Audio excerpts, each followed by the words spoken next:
Welcome to SheTV.com, where board-certified physicians talk to you about women's health. In this episode, Dr. Dana Stone, a board-certified OB-GYN, explains the differences among the four most common types of hysterectomies. Hello, I am Dana Bach. I am a board-certified anesthesiologist, and I am here visiting today with Dr. Dana Stone. She is a board-certified OB-GYN. She practices at Lakeside Women's Hospital, and I wanted to just visit with her today about the different types of hysterectomies. And maybe, I think most everyone that would be listening to this knows what a hysterectomy is, but maybe we should start off with what exactly is a hysterectomy and what all does it include that's removed at the time of surgery?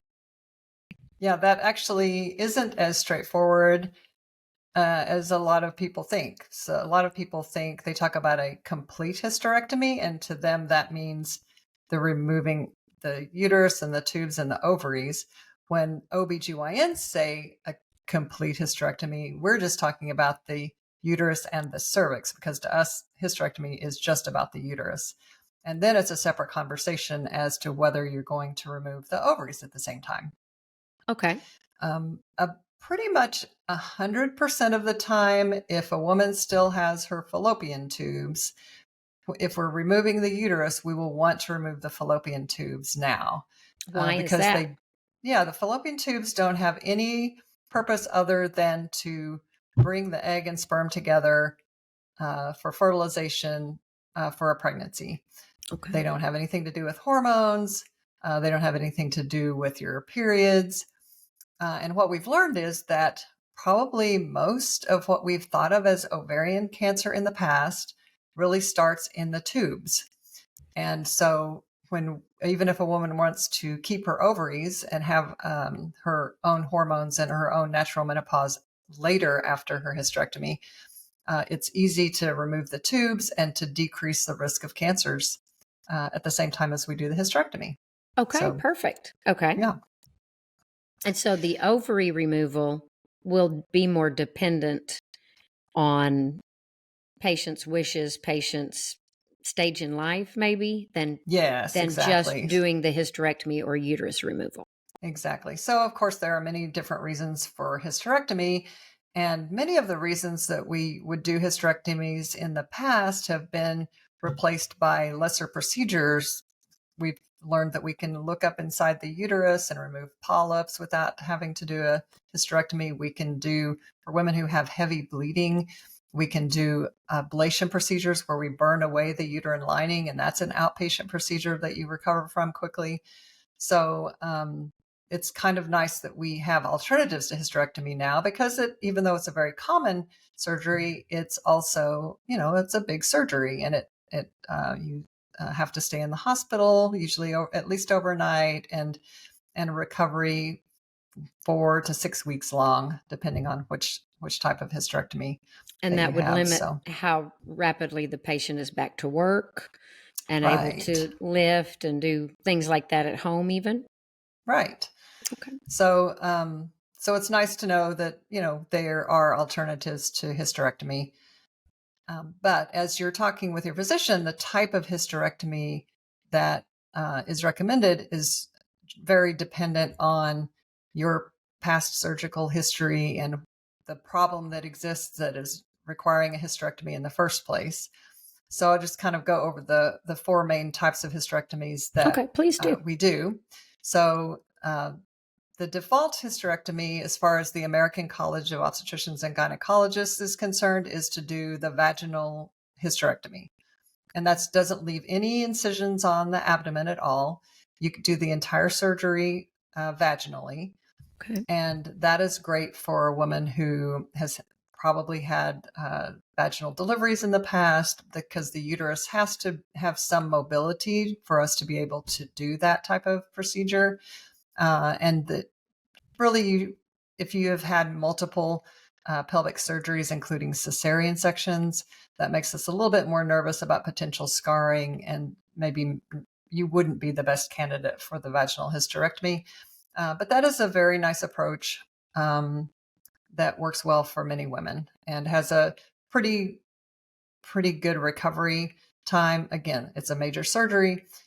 So any of the hysterectomy options, you're basically going to avoid anything vaginally, tampons douching intercourse for a 6-week time period, sometimes up to 8 weeks. And we're going to want you to restrict your lifting to 10 pounds or less for 4 to 6 weeks as well. So the vaginal hysterectomy is kind of the basic.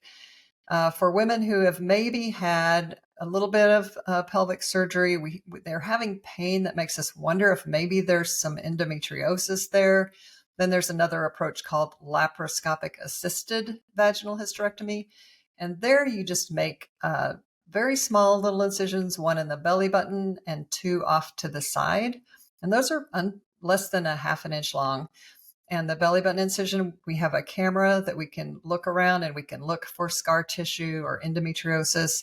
And then we can begin the surgery through the small side incisions and start the hysterectomy or remove the tubes and ovaries, and then complete the surgery vaginally below. So that's still got a pretty good recovery rate, similar to the vaginal hysterectomy. Okay. The next type is the total laparoscopic hysterectomy. We usually are doing those with robotic assistance. Some people do those with regular laparoscopy. Okay. So when you're using normal laparoscopic instruments, they're very straight instruments that you can turn, but you don't have a lot of control with them. When you use the robotic assistance with the laparoscopy, then you kind of get wrist and finger action back. And so that makes it easier to do some more meticulous type of surgery. So if you have a woman who might otherwise have to have an open bikini incision, then you're able to do, again, small incisions, one in the belly button, 2 off to the sides, and then one a little bit higher on the tummy, to do the complete hysterectomy through those small incisions. The robotic assistance part, the instruments are hooked up to the robotic arms, and then the surgeon goes over to this console and controls the arms through that console. And that's where you get your finger and wrist action back. And you can really do some very meticulous things if you have more scar tissue or endometriosis or things that would make it more difficult to do another way. Okay, perfect. So that is nice because, again, you still have to have the restricted lifting, nothing vaginally while you're healing, but you're avoiding a large incision on the abdomen. And then sometimes the size of the uterus is too large. You have a very large ovary, something that requires you to go ahead and do that bikini incision. We like the bikini incision, kind of like what people expect from a cesarean section, because it's a strong incision. It tends not to have hernias form in it. But every now and then we have to do an up and down incision for the hysterectomy if you have a very enlarged uterus or a very enlarged ovary. And that's where your recovery is a little bit, your pain control is a little bit more requirements. And your recovery just feels a little bit slower because you have that larger incision on the abdomen. Usually after the other types of hysterectomy, you'll go home after an overnight stay in the hospital. If you have to have the open bikini incision or more rare up and down incision, then you'll usually stay 2 days so we can make sure that your pain control is good and that you can get up and move around and start getting back to normal diet. Okay, perfect. And then all of those, the other decision about removing the ovaries, those are individual as well based on age and family history of ovarian problems and preference sometimes if you're kind of on the borderline of age. Okay. So as an anesthesiologist, I have seen all of these types of hysterectomies performed. Right. And they're all cool, and they're all cool for different reasons. I like that perspective. Yes, the vaginal hysterectomy is something that I being in the operating room, I'm at the patient's head. I can't see what goes on down below. So Right? I know you guys are working, and you're working vaginally. And then I know that you're asking for a catheter and you put that in towards the end of the surgery. And that lets me know, hey, we're about done with surgery. But Right. otherwise, I don't see anything that's going on during that time. With the laparoscopic assisted vaginal hysterectomy, I'm able to see the laparoscopic, the same picture that you guys are using as surgeons to look at. Right. So I kind of know, hey, we're getting close here. They're going to go down below. And then after you complete the hysterectomy vaginally, you come back up into the abdomen and just take another look there and make sure there's no bleeding issues and that sort of Mhm. thing. And that lets me know, hey, we're about finished. And then the robotic one, like you were talking about, as you were saying, they're usually more difficult hysterectomies, but they look extremely easy with the help of the robot. Right. And when we first started doing those at Lakeside, I had read, hey, these patients don't hurt as much. And I thought, I don't know if I believe that. So the the first month or so, I would go check on those patients the next morning. How many pain medicines have you had to have? How many injections of pain medicine have you needed? Narcotic type. And they needed very little. And I was so impressed with the fact that you might take out a very large uterus, get rid of scar tissue, maybe a large ovary or large fibroid in the uterus.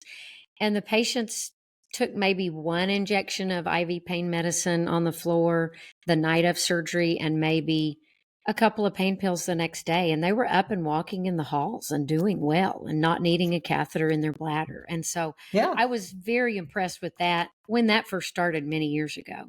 And as you were saying, the abdominal hysterectomies, as far as what I see, those patients tend to have more pain postoperatively because there's a bigger incision in that abdominal muscle.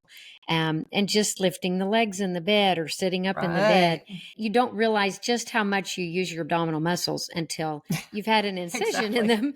And then you're like, I've got to Exactly. get out of bed, or I'm going to sit in the chair, or I'm going to move in the bed. You, Those as an anesthesiologist, can offer them some other pain options as Yes, well. we do. We like, and you as surgeons have always liked it also for us to offer an intrathecal narcotic. So we can put a small amount of morphine in the spinal canal and just use morphine. We don't have to use any local anesthetic and make numbness happen, but just use morphine for pain control.